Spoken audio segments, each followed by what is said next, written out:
Well, hello, sports fans.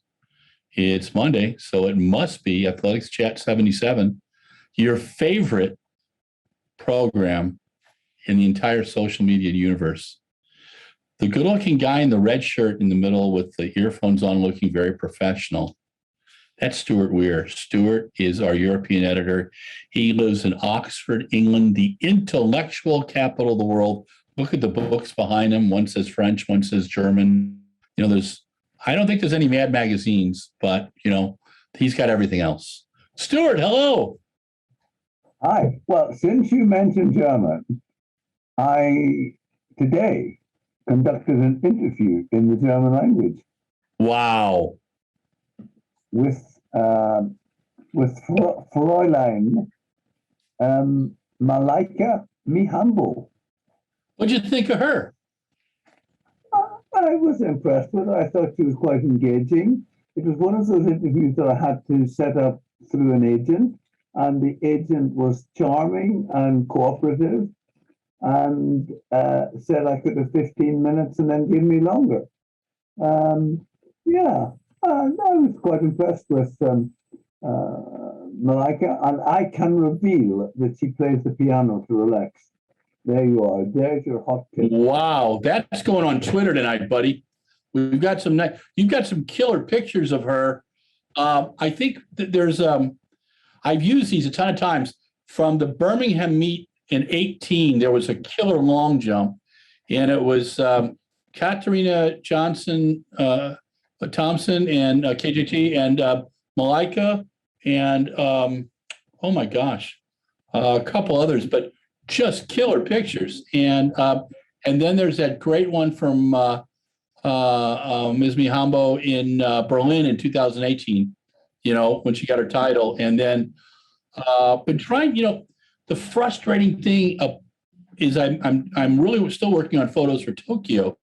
It's been terrible trying to get photos. The guys who were over there had a tough time, and and it sounds like there were fewer over there too, and so we're just, I've got to deal with our little friends at Getty, and I have to say something nice, and we'll see if we can do a couple photo galleries over the holidays. But today is it's an interesting day. It's the Monday before Thanksgiving in the U.S. I don't think you guys have a holiday this week. Maybe every day with the prime minister like Boris Johnson is a holiday, but I'm just trying to, ingratiate myself in case I have to ask 10 Downing Street, when I want to come over to see a track meet and, we have to show them a decoder ring or something, but we're going to talk about some fun stuff today, and we're going to keep it kind of light. We're going to start with, what's your favorite field event? I'm going to go for two. I don't know if I'm allowed to. I'm going to go for the triple jump. That event which the Diamond League thought wasn't worth having, and the pole vault. It's remarkable that Jonathan Edwards in 1995 did those two 19-meter high jumps, and the world record has stayed. And I love Jonathan's comment on this. He says, everybody says, I'm really quite happy for my world record to be broken. Well, I'm not. I want my world record to last forever. Oh, yeah. Yeah. Yeah, it was a glorious day. It was my first world record in person to see. And what I recall, and again, I've watched now the tapes 100 times. What I recall is that Jonathan's second phase was brilliant, but when he finished, he had this quizzical look on his face, like, did this really happen?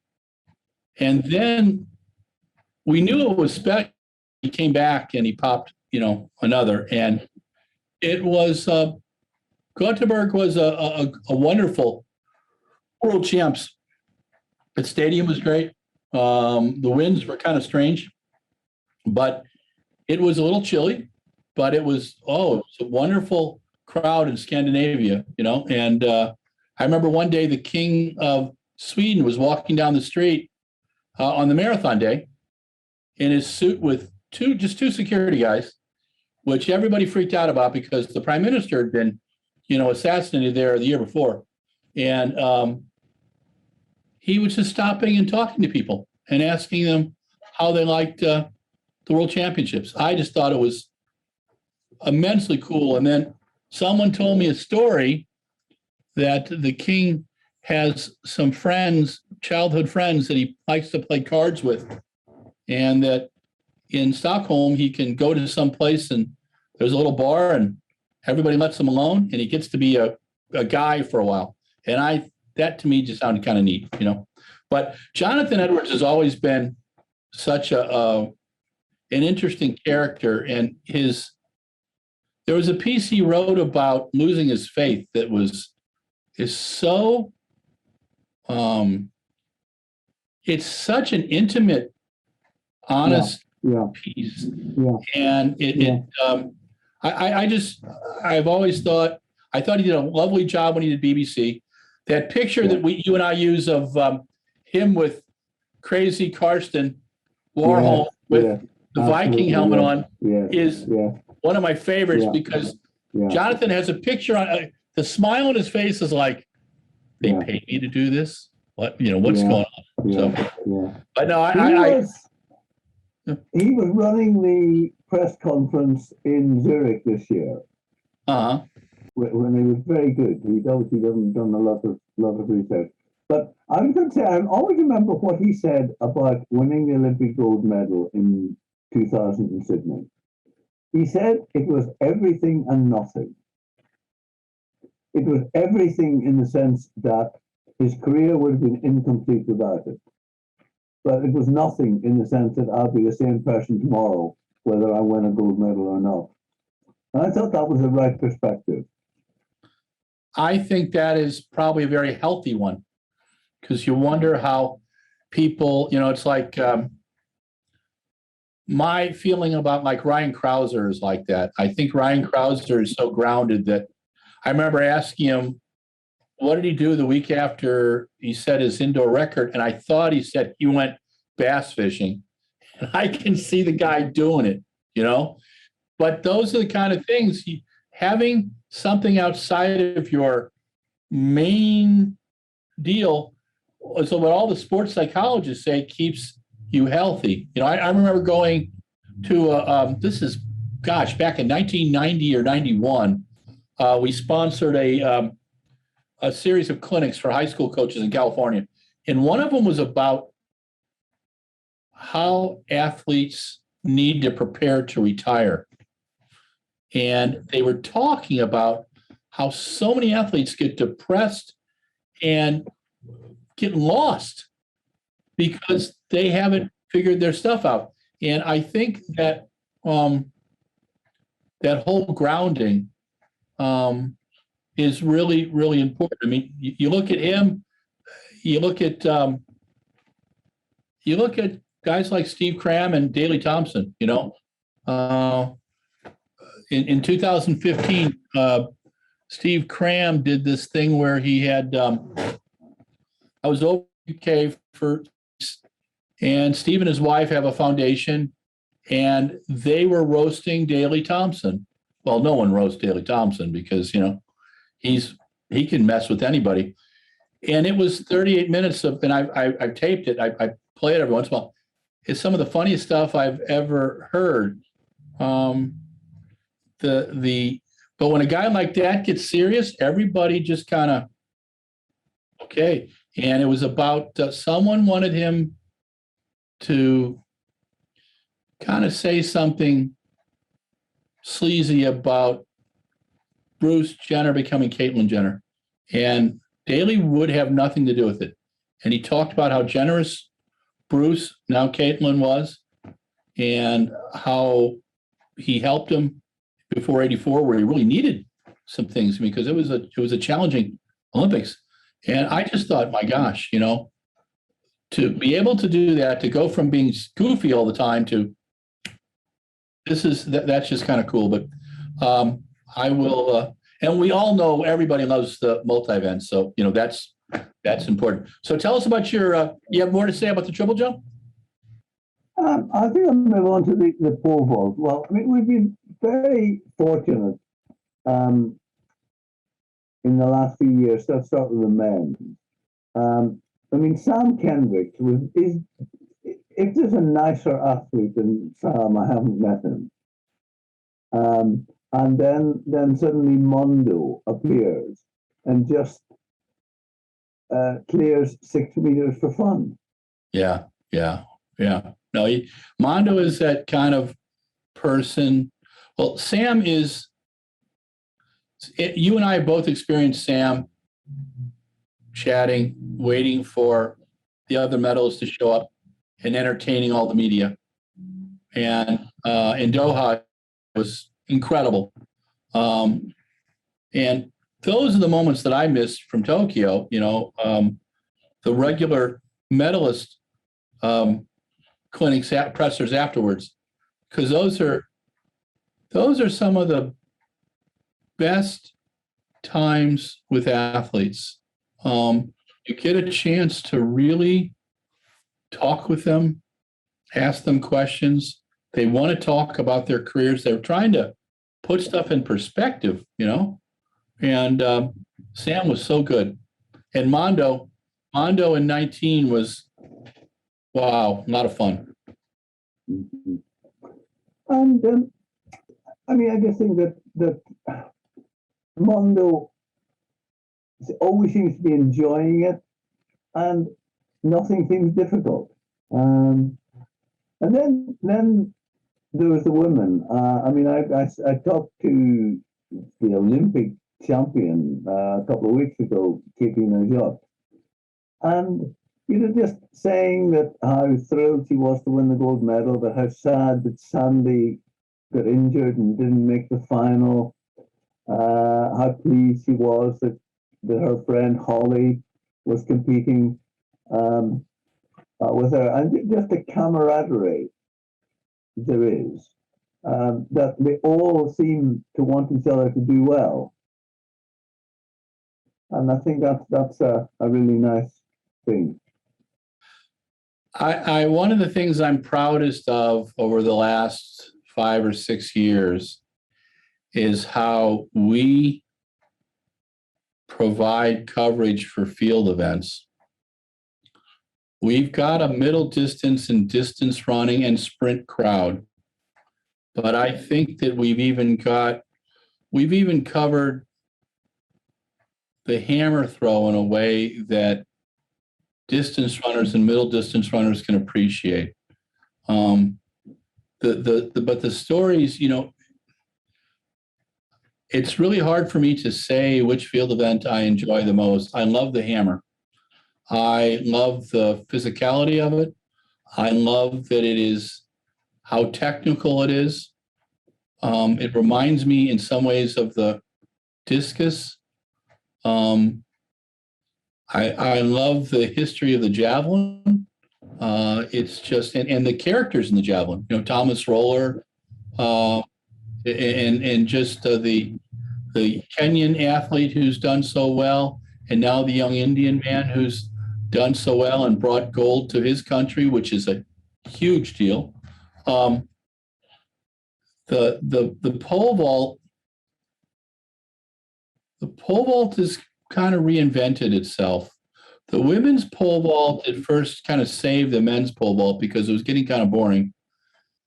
But then the absolute characters that are part of the daily competition with the men's pole vault and the women's just make it a super event. And the triple jump with Will Clay and Christian Taylor and Pablo Pichardo. I think Pablo dearly missed Christian this year. And I know Will Clay did, because I think I know they compete, but they bring the best out in each other. And Pichardo's like that with Christian, and it's just, and some of the stories there, Nelson Evora and the Italian they're both, was it Donato? They're both in their early 40s. Yeah. And you're kind of going, and I always go back to the line that Seb was quoted as saying to Kenny Moore, the writer at Sports Illustrated. This was back in '96 when they were writing about Jonathan Edwards. And Seb said something to the effect that the triple jump is the most difficult event in athletics on your body. And when you think about it, you think about the power that goes into that. I look at that one and I look at the javelin and I kind of go, why do these guys even have, why don't they break their hips? I mean, it just totally blows my mind, you know? But those events, the long jump's been wonderful this year, but I got to tell you, Ryan Krauser has just taken the shot put to a whole new level, you know? And now that we have Valerie Adams back, and who is just, you know, up. If I do my top 3 funniest press interviews ever, Greg Rutherford and Valerie Adams are there. I'm going to leave third open for right now. We'll come up with third, but Greg and Valerie just did some killer pressers at Birmingham, you know, mostly for the indoor or for the outdoor. That were just, someone was asking Valerie dumb questions and she wouldn't have any part of it. And it's that pride in their events, you know. The honorable mention right now is Damian Warner. I was so happy to see Damian in Tokyo, but remember his presser in Doha. Nick, the young German Nick Coyle, was being drug tested. So Damian was sitting out at the dais, and I said, why should people follow the decathlon? And he spent 10 minutes talking about how amazing it was, the history, everything. And it's when I went, God, this guy gets it, you know? And boy, did he get it in Tokyo. He sure knew what he was doing, you know? Do you have an honorable mention field event? Well, I really enjoyed the women's long jump in Tokyo.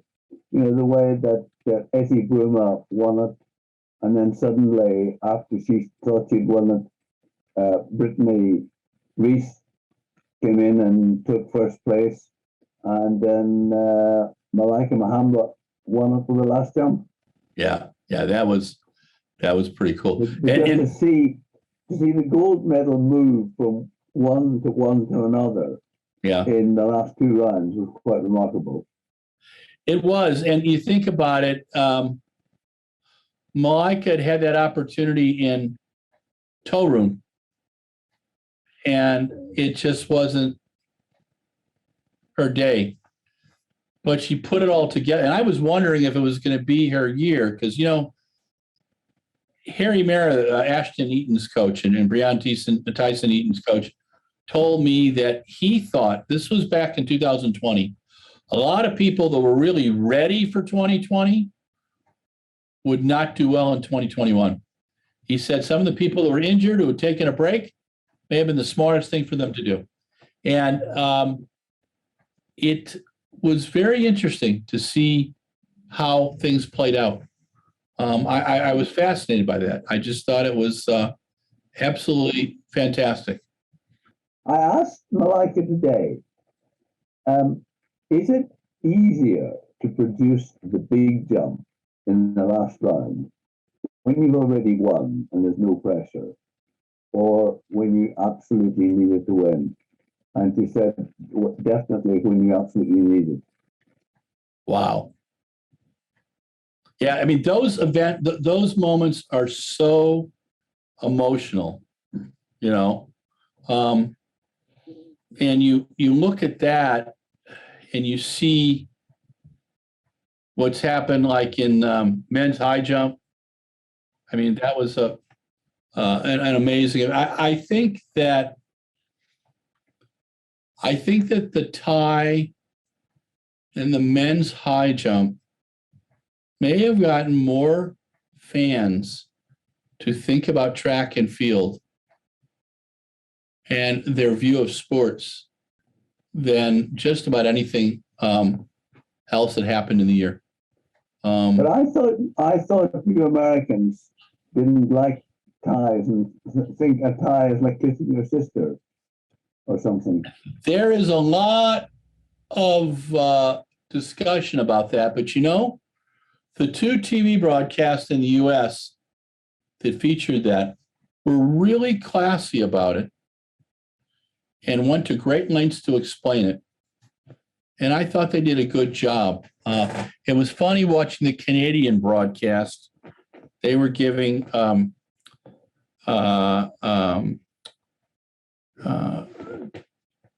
Barry a bit of hassle, kind of like, well, he pushed Mutaz into time. I don't think that was the case at all. I think that those two guys had competed against each other for about 10 years, juniors on up, and they had been competing for the time 5 or 6 hours. And it's really hard for someone in the audience to appreciate what it takes to compete in the high jump for 5 or 6 hours, or the pole vault, or the shot, or any of these field events, because you got to come back every 54 minutes and you've got to perform. And how do you do that? You know, and it's a challenge. Talk to me about your favorite indoor track meet. It sounds very unpatriotic not to choose a British one, but I really enjoyed going to Liaison. And I've already booked to go next year because it's in the middle of nowhere. It's just a little town I'd never heard of. Ex-coal mining town, but it has this amazing indoor facility. And so they have regular, it's northern France, and they have regular events. And, you know, my media seat, the arena is so small that if I'd stuck my hand out, the person in the outside lane would have had to move out of the way. And also the meet was such a busy meet that, I mean, a friend of mine, a British sprinter, said, you know, when I came out to run my race, I looked to the right, and there was Mondo pole vaulting. I looked to the left, and there was Sandy Morris pole vaulting. And I looked to the right again, and before the pole vault, there was a long jump on. So the 60-meter right in the middle of the arena, but with 3 field events going on around them. And there was just so much going on. And I mean, I'm not in any way influenced by the fact that in the media center there was the most amazing cheese board you've ever seen. Okay. That didn't influence me in any way. Anyway, at all, was there wine with it too? I think there was, yes. Wow. Wow. And also, I just found the people who worked there were so incredibly helpful.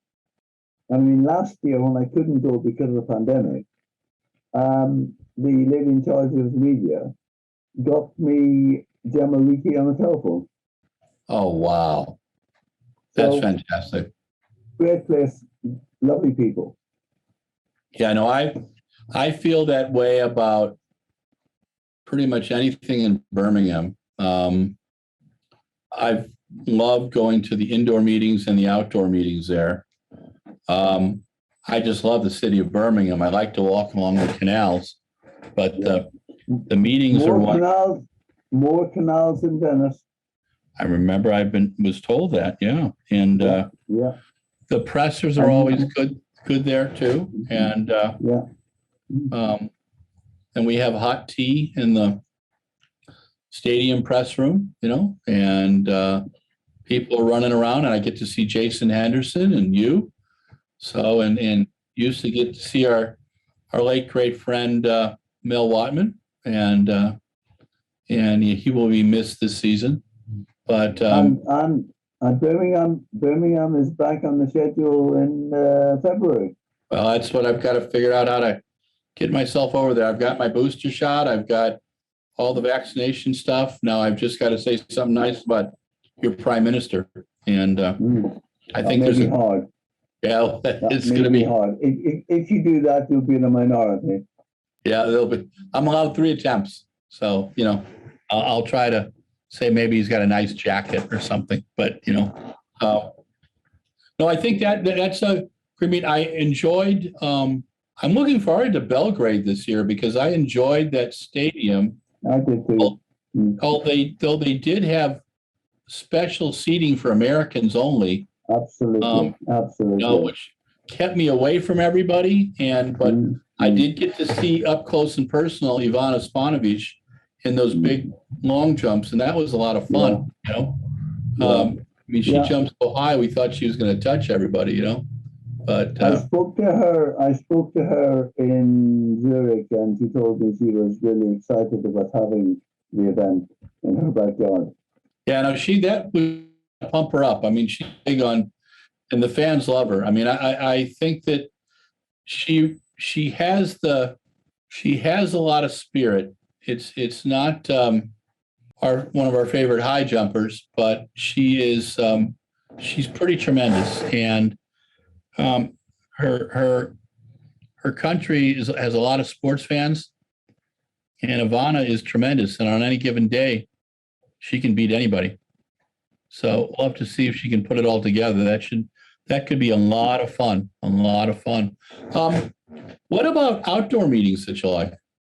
I thought that the London 2017 took a lot of beating. I just thought that was a well-organized meet, and big crowds every night because we'd come from Beijing and Moscow, where the crowds were very low, and then we went to Doha, where the crowds were low, and so to be in the London Olympic Stadium, which was rocking, I thought that was brilliant. Yeah, I loved the London World Champs. I think that it may go down as the best that I can recall. There have been some tremendous ones. I thought Sevilla was a lot of fun. Gothenburg. I thought Berlin in 2009, but London was something very, very special. And the Olympics were wonderful, but the World Champs were a whole different matter, and they had it at a different level too, and it was really well done, and it celebrated the sport in a facility that was gorgeous, and the people were helpful, so it's that combo. What about an indoor World Champs? I think I'd go for Istanbul 2012. The event that I think of was the women's 4x4, which unusually, uniquely, Britain won with Christina Horrigal on the third leg, getting the baton in fourth place and moving up to pass everyone in the way, including Natasha Hastings, and giving Perry Shakes Drayton a meter on Sonia Richards-Ross. But of course, Sonia Richards-Ross is arguably the best woman 400 meter runner ever. And Perry Shakes Drayton just held her off. And it was just such a great, exciting dramatic race. And I mean, it's interesting that Christine doesn't really like running indoors, but arguably she ran the best race of her life. That relay leg. Yeah, no, it was that was pretty. I really enjoyed Istanbul. It was a lot of fun. The people were lovely. Um, I was writing one day in a little espresso shop, and the family that owned it were Muslims, and they went off to prayer several times during the day. And I was just sitting there writing, and they would give me a new cup of coffee, a new espresso before they left. And I think about the third time during the day, I went to them and I started to pack my things up, and I said, well, I should leave. And they looked at me and they said, why would you want to leave? I said, well, you're going to temple to pray, or to the mosque to pray, and you need to lock up. And the owner looked at me and he said, are you going to steal my espresso machine? And I said, no. He said, are you going to steal some bread? I said, no. He said, then stay here. We'll be back shortly. And so I worked there for a couple of days. But people were just, one of the nice things is you and I found out is that we always find little places to kind of refresh and to get our brains going. And if you open yourself up for that, you get to meet lovely people, and you learn a little bit more about where you're going, And I think those are the neat things. The one I enjoyed the most was Valencia indoor.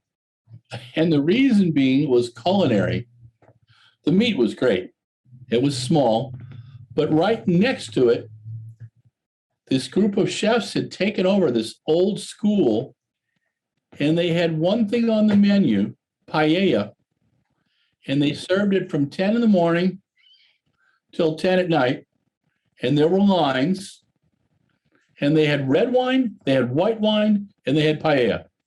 That was it.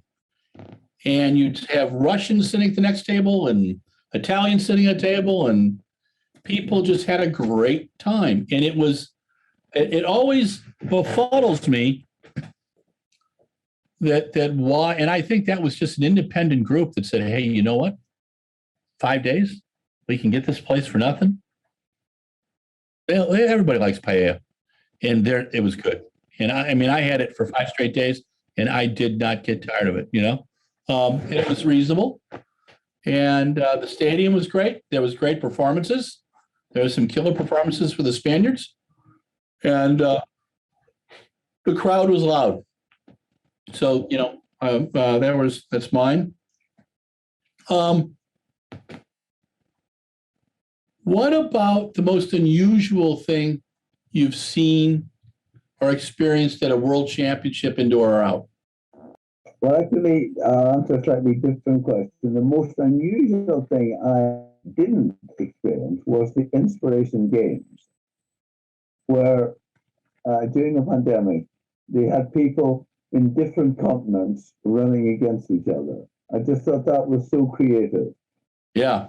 Yeah, I thought that was a really neat one. The most unusual thing in a world championship. Now, that's an interesting one.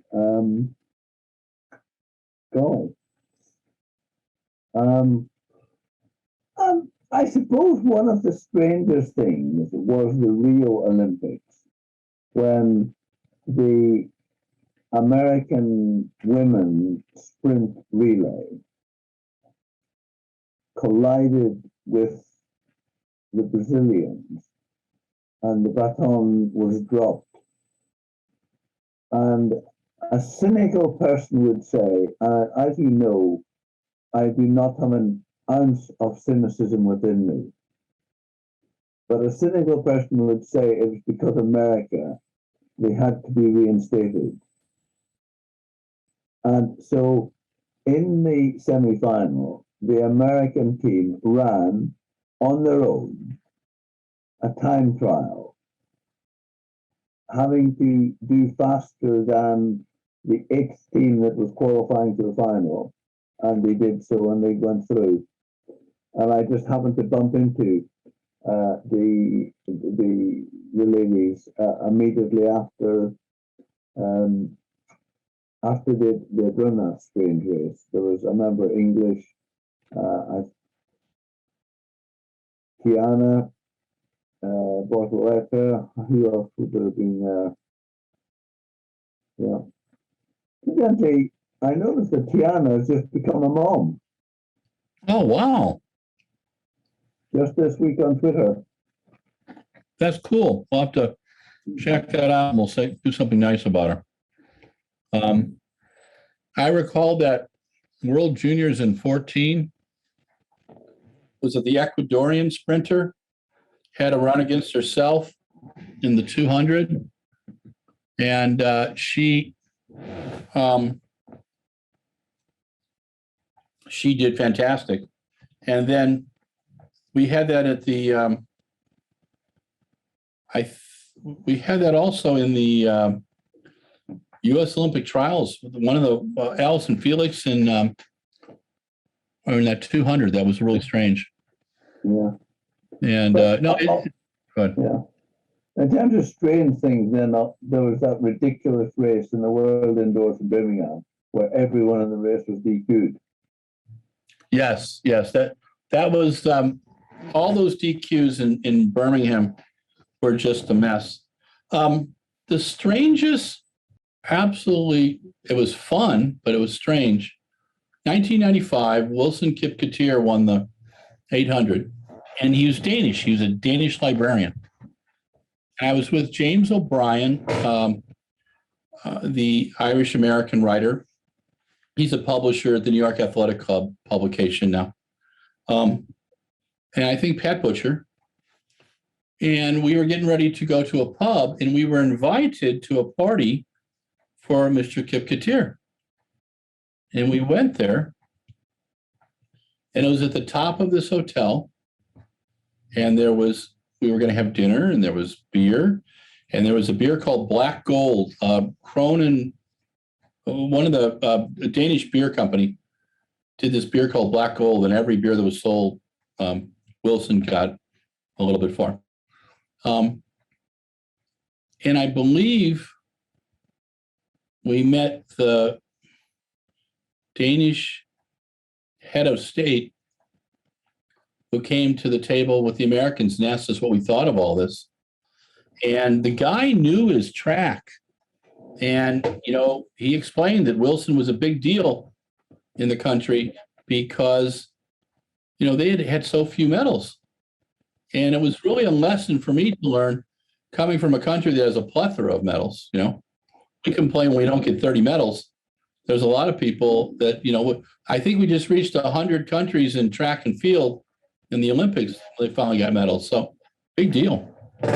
But, Stuart, we're coming to that time again, my friend. And we've done pretty well today. Yeah. But I know that our friend Michael is going to he has a remote taser he uses on me. Mm-hmm. And I think we are at our near the end of our time. Yes. And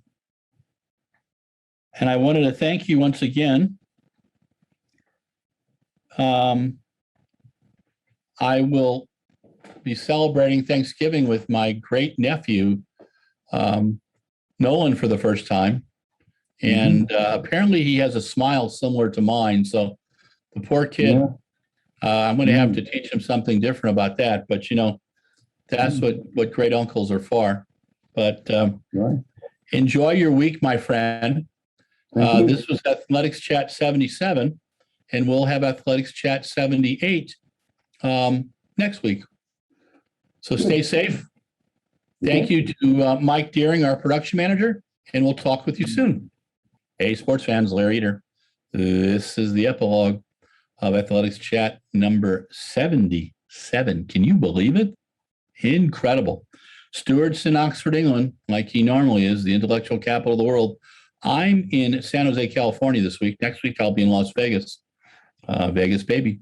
and going to see my great nephew, Nolan, and for the first time. And, corrupting another generation. It's important. Anyhow, we had some fun topics today. We talked about our favorite field events, and Stuart had the triple jump and the pole vault. I love all the field events. It's really hard for me to say which one I go one day from another. I love the hammer throw, love the javelin, really love the triple jump. Came to really appreciate that watching Christian Taylor and Will Clay and Pedro Pichardo. Love the high jump, the drama of the high jump and the drama of the pole vault. I think we're incredibly fortunate to have the pole vaulters that we do. And what I said was, I think that one of the things we've done well at RunBlogRun, if I'm going to pat us on the shoulders, is, and I will, of course, is that we take an audience that is comprised of many distance fans and middle distance fans. We try to help you appreciate all the events. From Eliud Kipchoge, who won his first world championship medal when he was 18, and even with 200 meters to go, listen to the recording. Go on YouTube and find the 2003 World Championship 5,000 meters when he had Kenenisa Bekele and Nordine Morsoli fighting against him. With 200 meters to go, the 18-year-old, the announcer says, this guy's got no chance as he zings a 26-second last, 200 meters. To Nelson Avora of Portugal, who at 43 is still in fine form as the triple jump. And in fact, when he medaled in 2019, 2017, I think he had one competition that year. And you wonder how these athletes are able to do it. And then you see a Ryan Krauser who makes everything look easy. But he spent years of time, thousands and thousands of throws. A top distance runner is running somewhere around 4,000 to 6,000 miles a year, depending on their event. It's a lot of movement, lots of possible injuries. Javelin, incredible injuries. A triple jump, same thing. How do you keep yourself fit? All of that core work, all those things, build it up. So what I'm trying to get at is that if we can teach you the respect of the disciplines and to appreciate the disciplines and the hard work, then I think we've done a great job. We also talked about our favorite meets, indoor now, some unusual happenings at meets, and you're just going to have to listen to Athletics Chat 77 to find out more. I'm not going to reveal anymore, but I wanted to wish all of our American friends a happy Thanksgiving. I wanted to thank Mike Deering once again for doing all the hard work he does as production manager on these lovely Zoom broadcasts. I wanted to thank Stuart Weir for, even though they don't have Thanksgiving in the UK, he's a lot of fun and we have a great chat each week. And I want to thank most of all you, our viewers, listeners, readers. Please pass on these lovely little athletic chats. Let's get a few more people watching them. The more, the better. Sponsors like that. I don't have to go to Taco Bell all the time then, and I can go to Pete's Coffee, and get my iced Americano in a paper cup as large as they can make it. So have a happy Thanksgiving. If you're not celebrating Thanksgiving, just have a happy week. Stay safe, exercise, and I'll talk to you from Las Vegas next week. Take care.